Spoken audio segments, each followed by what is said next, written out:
We have the example of Nelson Mandela when South Africa was ruled by the white apartheid government. Nelson Mandela was imprisoned in Robben Island for more than 25 years, and Nelson Mandela by the white apartheid government was called as terrorist number 1.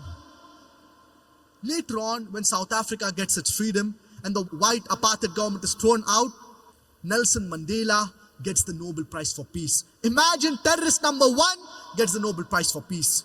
Not that he was bad, then he became good. For the same activity for which he was called as a terrorist, he gets the Nobel Prize for Peace. So here we realize the media, it is very powerful. Whatever label the media gives an individual, that label gets stuck to him. The media, it can convert black into white, day into night, hero into villain, villain to hero. We Muslims, we should use the media for conveying the message of Islam to the best of our capabilities.